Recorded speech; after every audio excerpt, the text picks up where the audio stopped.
감사합니다. 오늘 광화문 구국기도회를 통해서 하나님 말씀을 전할 수 있는 은혜를 주심을 감사드립니다. 아멘. 저는 오늘 설교 주제를 겸손은 하나님께서 우리에게 주신 최고의 처세술이다. 즉 영광의 통로다. 겸손은 이제 겸손 반대는 교만인데, 이 반대로 교만은 하나님이 제일 싫어하신 것이고 영광의 통로가 아니라 패망의 통로다. 이 본문 말씀에서 다 읽었죠.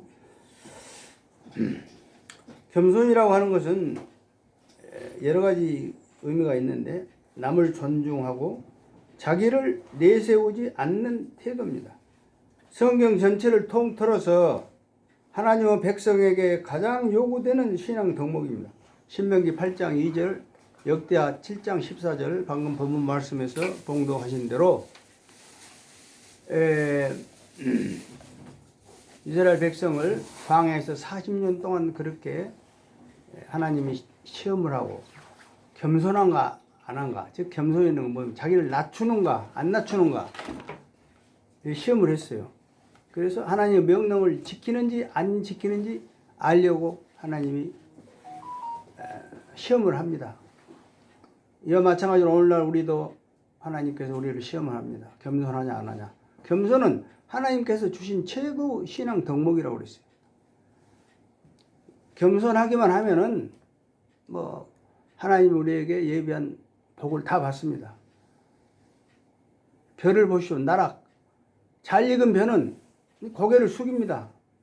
그러니까 고개를 숙이기 때문에 태풍이 와도 태풍을 피할 수가 있어요. 그런데 고개를 안 숙인 쭉정이는 그냥 바로 태풍이 불면 바로 꺾이죠. 또 새들은 눈에 띄어가지고, 쭉정이는 뭐 물론 알곡이 없지만은 새들이 다 뜯어먹지만은 고개를 숙인 벼는 새들이 뜯어먹지 못합니다. 그래서 우리는 항상 겸손하게 살아야 돼요. 우리나라에서 겸손한 사람이 많으면 많을수록 이 사람들이 다 모여서 이제 우리나라가 겸손한 국가가 되는 거예요. 겸손한 국가가 되었을 때, 즉 하나님을 경외하는 국민들이 많은 국가가 되었을 때, 하나님이 우리를 위해서 예비하신 죽어서는 천국이요 살아서 이 땅에서 천국의 복을 누리는 그 은혜를 받을 수 있는 것입니다. 그래서 이 겸손에 대해서 오늘은 성경을 위주로 해서 말씀을 전하겠는데, 겸손에 대해서 성경적 의미는 성 어스틴은 뭐라고 그러냐. 기독교에서 제일 되는 덕목은 첫째도 겸손, 둘째도 겸손, 셋째도 겸손이라고 했습니다. 솔로몬은 열왕기상 3장 6절 9절에서 자신의 한계를 인식하고 인정하는 것이다 그랬어요. 이사야는 하나님의 거룩하심과 전능하심을 인정하는 것이 겸손이다 그랬어요. 예수님은 자신의 무가치를 고백하고 누가복음 15장 17에 21절 말씀, 자신의 부패와 죄인됨을 인정하는 것. 누가복음 18장 1절, 자신이 부패하고 죄인됨을 인정하는 것이 겸손이다 그랬어요. 자신의 부족함을 항상 알고 자신보다 뛰어난 자들이 있음을 겸손하게 받아들이는 자세가 겸손입니다. 자신을 낮추며 상대방을 인정하고 높이는 욕심 없는 마음 상태, 자신의 죄성과 한계를 인정하고 하나님께 의지하는 자세. 누가복음 15장 17절, 21절, 18절, 18장 13절, 14절 말씀입니다. 예수 그리스도는 겸손의 모범입니다. 그래서 제자들의 발을 씻어 주셨죠. 육신을 입고, 하나님이시지만 육신을 입고 이 땅에 오셔서 십자가에 달려 죽기까지 죄인들을 사랑하시고 구원하신 겁니다. 이게 겸손입니다. 우리가 말만 잘하면 천냥빚을 갚는다는 말이 있습니다. 우리가 겸손하면은, 겸손은 언제 때 우리가 상대방의 말을 듣고 그 외부의 말이 우리한테 들어왔을 때 우리가 어떻게 처세하느냐, 대하느냐, 겸손이냐, 시기, 질투가 원망불평이냐, 이건데, 이럴 때 우리는 세 가지 버릇을 고쳐야 한다고 그랬어요. 첫째 버릇이 뭐냐면 우리 마음의 버릇을 고쳐야 돼요. 마음의 버릇. 부정적인 마음을 고치고 항상 긍정적인 그 마음을 가져야 한다. 두 번째는 말의 버릇, 원망불평한 말을 버리고 감사, 찬양을 하는 말을 해야 한다. 세 번째 우리가 고쳐야 할 버릇은 우리 버릇을 고쳐야 한다. 즉 교만한 버릇을 고치고 오늘 주제인 겸손한 행동을 우리가 택해야 된다. 이 버릇을 고쳐야 된다. 겸손을 택해야 된다.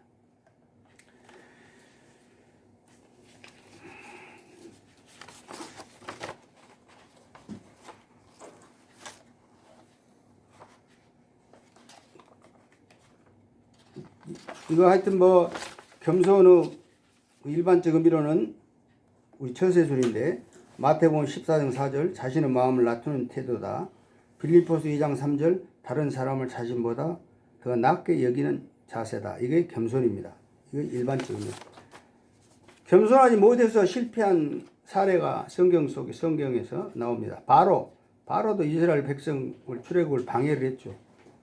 출애굽 5장 2절 바로 하만 유다 민족을 말살시키려 한 바사 제국 총리 에스더 3장 5절에 나오고 두루왕도 신으로 자신을 자처하고 느부갓셀 군대에게 멸망을 당했죠. 에스겔 28장 2절 9절에 나옵니다. 모압인도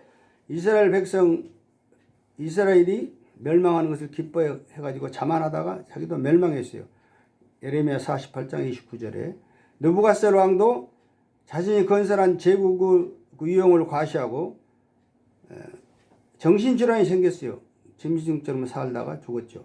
다니엘 4장 30절. 벨사살 왕, 바벨론의 제일 마지막 왕은 성전 기물을 가다가 성전 기물 금컵을 갖다가 그 술잔을 해서 유용을 베풀었어요. 그래서 자신을 높이 결국 나라를 잃었죠. 다니엘 5장 23절. 그 다음에 이제 더 각각 겸손 예를서 요셉과 예수 그리스도, 바울, 베드로 이 사람들은 전부 다 겸손한 사람들입니다. 요셉은 그 바로 왕의 꿈을 꿨죠. 뭐 아시다시피 창세기 41장 17, 20에 뭐 일곱 살이 안 찐 암소 마리가 왔다가 나중에 살찐 암소 마리가 와서 다 잡아버리고 그러고. 그래서 그 꿈을 해석하라고 하니까 이제 요셉이 바로가 너는 꿈을 해석할 능력이 있다. 바로가 칭찬하니까 요셉이 뭐라고 했냐 겸손하게 말했어요. 내가 능력이 있는 것이 아니라 그것은 내 안에 있는 것이 아니고 하나님께서 평안의 대답을 바로에게 주시리라. 하나님께서 주시는 것입니다. 이렇게 창세기 41장 14절 16절 말씀입니다.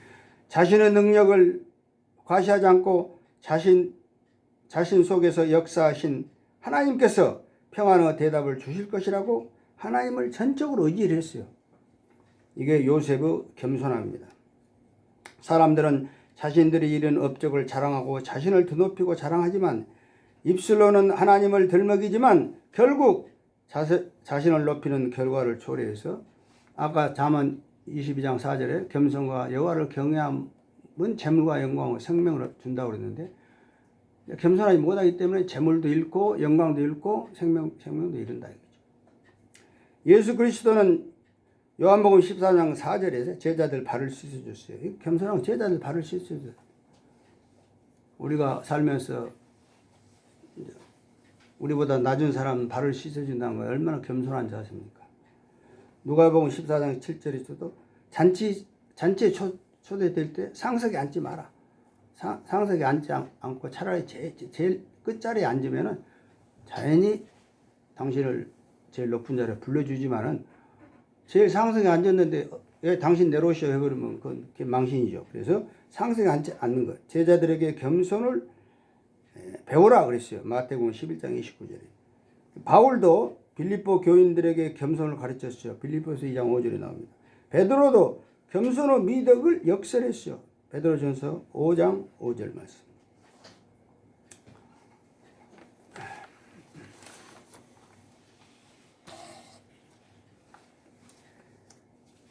그러면 이제 성경에서는 정말 겸손에 대한 이야기가 많이 나옵니다.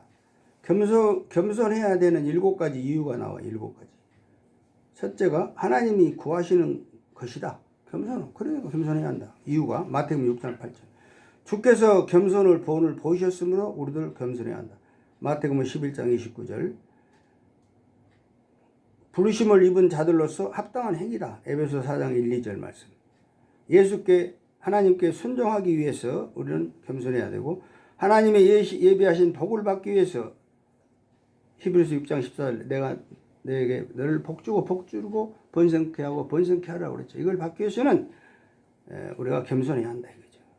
또 여호와의 택함받은 성도들의 마땅한 행위다. 골로새 3장 12절. 잠언 3장 3절에서 34절에 여호와께서는 교만한 자를 비웃으신다고 그랬어요. 또 물리치신다. 겸손한 자에게 은혜를 베푸신다. 야고보 4장 6절. 그 다음에 겸손하게 하는 요인은 뭐냐? 왜 하나님이 우리를 겸손하게 만드냐? 요인, 이유가 뭐냐면 하나님이 작정하신 인간의 시련이라고 말해요. 저 사람이 좀 교만하면 우리를 하나님이 징계하십니다. 겸손하기 위해서 우리에게 시련을 줘. 이러면 우리가 자연히 겸손하게 된다 이거죠. 그래서 겸손하게 하는 요인이 이건 하나님이 우리에게 주신 인간에게 주신 시련이다. 그리스도의 겸손하심을 바라봄으로써 우리가 그리스도가 겸손한 것을 바라봄으로써 우리가 겸손하게 된다.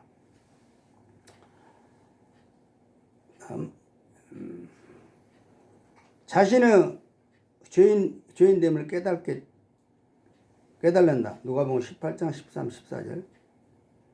또 인간의 연약함을 깨달기 때문에 우리가 겸손하게 된다. 겸손에 대한 명령이 성경에서도 9가지가 뽑았는데 겸손에 대한 명령. 너 겸손해라. 왜 하나님 명령하냐면 과거 어려웠던 처지를 기억하고 겸손해라 이거요. 신명기 15장 15절.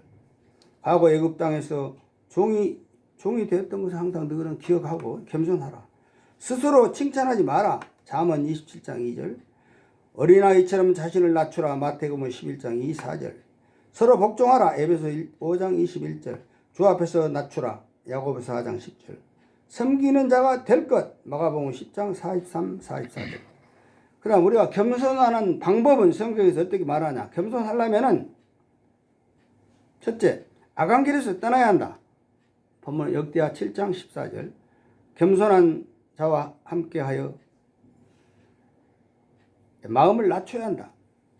잠언 16장 19절. 하나님 앞에 스스로 겸비하기로 결심을 해야 한다.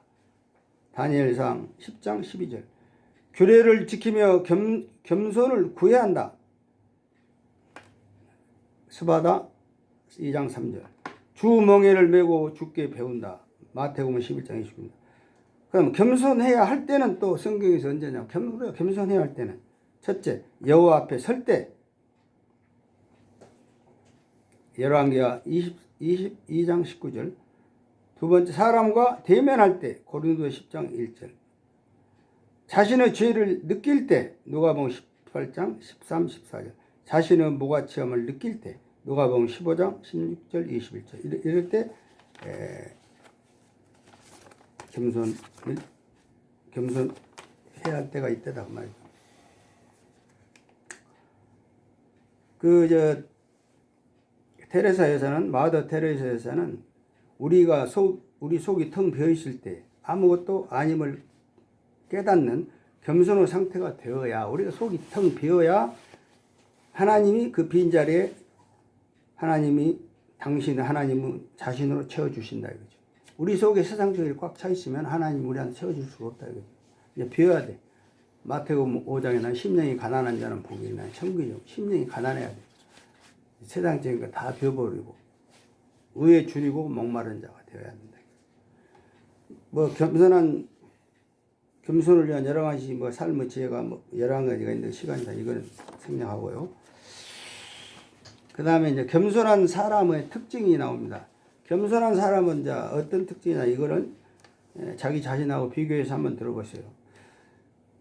2017년 9월 1일 날 문화선교연구원에 박광훈 교수가 원장으로 있는데, 이 사람은 팀 첼리스, 미국 팀 첼리스가 쓴 겸손한 사람 10가지 특징을 이 문화선교연구원에서 소개를 한 게 나옵니다. 첫째, 교만은 최고 죄악이다. 겸손은 최고 미덕이다. 그래서 겸손한 그리스도인은 겸손하면 성령이 교만함을 죽여요. 성령이 죽이고 삶 속에 겸손과 아름다움을 가져오게 하는 것을 보는 기쁨이 있다. 두 번째, 겸손한 사람은 스스로를 작게 여긴다. 욥기 22장 29절. 스스로를 작게 여긴다. 겸손한 자는 자신보다 다른 사람을 더 낮게 여긴다. 빌립보서 2장 3절. 바울이 그랬죠. 네 번째, 상황에 따라 자신의 마음에 대하여 불평한다. 겸손한 사람은 어떤 상황을 원망하지 않아요. 어떤 상황을 원망하냐고 자신의 마음에 내가 아직 겸손할 준비가 안 되었다. 이렇게 마음에 아직 준비가 안 된 것을 불평한다고. 자기 자신을 불평하지 상황을 불평하지 않는다. 바울은 이러고, 그다음 다섯 번째는 겸손한 자는 어려움 속에서 하나님을 찬양한다. 하나님을 찬양하고. 여섯 번째, 겸손한 자는 그리스도만을 드러낸다. 일곱 번째, 겸손한 자는 죄에 대한 책임을 받아들인다. 잠언 9장 8절 말입니다. 여덟 번째, 타인에게 가려져도 만족한다. 겸손한 사람은 타인에게 자기가 가려져서 자기가 안 보여. 타인만 잘난 척하고 그러면 그 사람하고 시비 질투하지 않아요. 겸손한 사람은 자기 자신이 타인에게 가려져도 만족한다. 타인에게 가려져도 어쩌면 하나님은 다 보시잖아요. 빛이시니까. 예? 자기가 타인에게 내 자신이 가려져도 그런 가지고 자기가 앞장서려고 하지 않고 그걸 만족한다. 왜? 하나님이 알고 계시니까. 아홉 번째, 하나님이 자신에게 가장 좋은 것을 주신다고 생각한다. 겸손한 자는. 하나님이 자신이 좋은 걸 주신다 생각한다. 열 번째, 가장 낮은 자에게 몸을 돌리고 가장 하찮은 일을 감당한다. 이 정도. 이게 겸손한 자의 특징입니다. 그러면 이제 겸손한 자는 이제 실질적 예로서 새벽 기도를 나간 사람들이 나는 제일 겸손한 거예요. 겸손한 하나님을 경외한다 그러죠. 하나님을 경외하기 때문에 새벽 기도 나간다는 것은 잠을 못 자고 새벽 기도 간다는 건 쉬운 일이 아니에요. 그런데 4시나 깨어가서 새벽에 기도하고 하나님을 만나러 가는 거예요. 왜냐하면 시편 5편 3절은 아침에 내 소리를 들으시는 주여 그랬어요. 하나님이 그런다고. 아침에 소리를 들으신다 하더라고요. 시편 5편 3절. 아침에 내 소리를 들으시는 주여. 내가 아침에 주께 기도하고 부르신 나이다. 주께서 응답하시리라 믿습니다. 그랬다. 그러니까 새벽기도 나간 사람들은 아마 이 성경 말씀 영향을 많이 받은 것 같아요. 아침에 하나님이 소리를 들은다고 했잖아요. 물론 낮에고 언제고 들으시겠지만 아침에 그래도 제일 잘 들으신다고 같아요. 왜 그러냐면 성경에서 이렇게 말씀하니까. 나는 모르죠. 아침에 들은지 저녁에 들은지 모르지만 성경이 말씀은 하나님 말씀이니까. 이 새벽 기도를 잘해서 새벽 기도는 그러니까 어려운 일을 참고 많이 하는 사람 하나님 일꾼입니다. 충성된 일꾼은 고린도서 4장 1, 2절. 우리가 그리스도 종으로 일컬음 받기를 원하더라. 그리스도 비밀을 맡은 자로서. 비밀을 맡은 자가 요구된 건 충성이라고 그랬어요. 충성이라고 하는 건 충성이 강한 사람일수록 아침에도 일찍 일어나 하나님을 생각하고, 불충성한 사람은 그냥 자기 잠자느라고 아침에도 안 일어나죠. 그래서 새벽 기도를 해서 승리한 사람은 아브라함, 구체적인 다 알 거예요. 아브라함도 다 새벽 기도를 한 사람이에요. 아브라함, 야곱도 약복감에서 에서 만나고 해결한 거 전부 새벽 기도. 모세 전부 새벽 기도예요. 마라의 쓴물에서 그냥 쓴물 만나서 나무까지 하나님한테 이제 하나님 나무가지를 꺾으라 한 것도 새벽 기도를 통해서 계시를 받은 거. 그다음 기도원은 새벽 기도. 300용사 보면 또 새벽 기도. 다윗의 새벽 기도. 다윗 새벽 기도 찬송을 했어요. 시편 57편 8. 어디로 가든지 형통 승리. 새벽 기도를 통해서 시편 108편 2절, 사무엘하 8장 64절. 아브라함의 기도는 창세기 22장 3절하고 13장 8절 9절 뭐 14장 3절 13장 6절에 다 아브라함의 새벽기도 내용이 다 나옵니다. 야고보 새벽기도는 창세기 32장 31절에 쭉 나오고 있고 모세도 출애굽기 14장 27절 나오고 있습니다. 그 다음 베드로 새벽기도 누가복음 22장 55절 62절 베드로 새벽기도 전부 다 나오고 있고 그 다음 사도 바울의 새벽기도 로마 사람을 위해서 끊임없이 바울이 기도를 하는 새벽기도가 있어요. 여호수아 새벽기도 여호수아 새벽기도에서 그 여리고성 함락할 때도 그 6일간은 하루에 한 바퀴씩 7일째는 7바퀴 돌고 소리 지르는 것도 이것도 전부 다 하나님한테 새벽기도를 통해서 하나님한테 지시를 받은 거예요.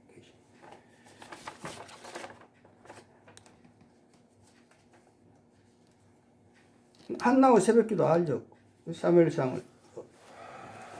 아들을 얻기 위해서 아들이 없어서 새벽기도에서 한나가 기도를 해서 사무엘을 얻게 되죠. 예수 새벽기도 예수님은 하나님의 일을 선택하실 때마다 12자 제자를 선택하실 때도 새벽기도를 했습니다. 누가복음 6장 12절 16절 하루 3 기도로 시작했어요. 마가복음 1장 35절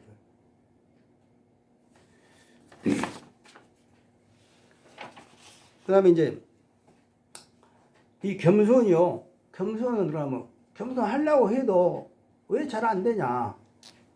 왜 잘 안 되냐? 그러면 우리가 마귀는 이제 항상 와서 겸손을 못하게 교만을 넣어가지고 겸손 못하게 우리를 죽이려고 하니까 베드로전서 5장 8절에 나오죠.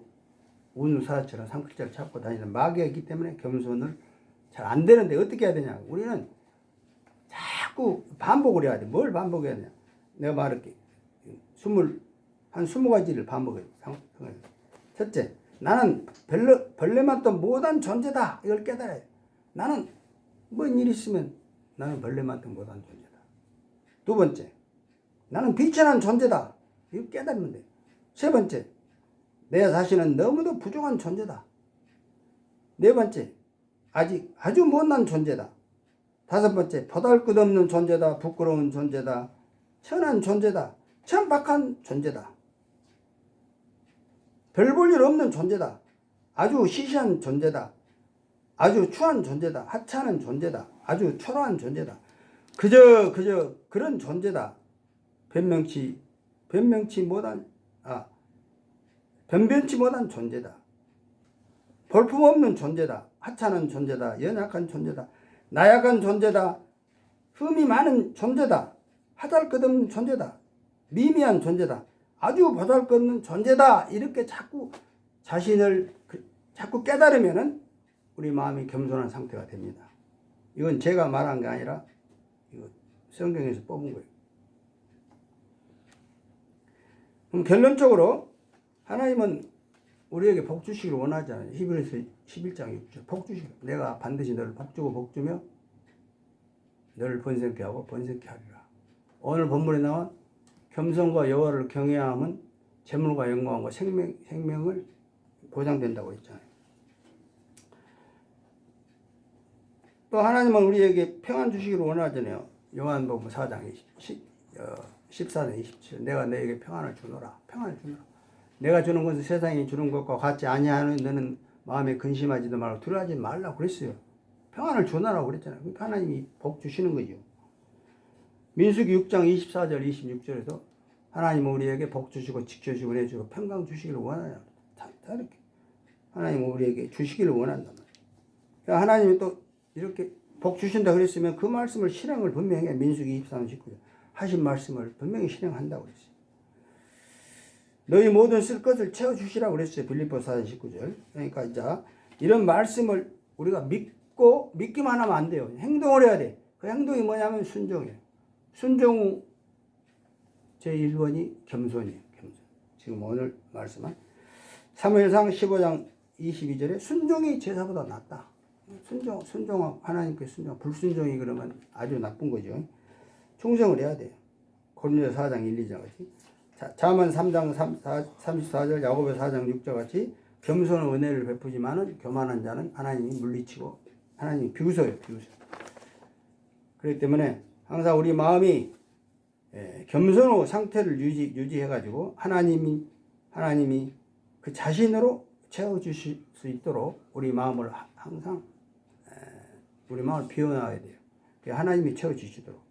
그럼 겸손할 때는 어떤 기적이 일어나? 죄의 뿌리가 죄가 뿌리를 내릴 수가 없다. 겸손한 사람은 죄의 뿌리가 내리지 않는다. 욕심을 막아준다. 야고보서 1장 15절. 인간관계가 열린다. 겸손할 때 배우는 자세가 된다. 교만은 모든 관계를 파괴하지만은 겸손은 하나님과 나와 사람의 관계를 아주 원망을 해서 관계를 회복시켜서 형통한 사람으로 만들어준다. 그래서 우리가 이 말씀을 참고로 해서 겸손한 사람이 우리가 많이 있을 때 우리 동네가 전부 겸손한 사람으로만 다 있다면 그 동네는 항상 평화가 유지되고 화평하죠.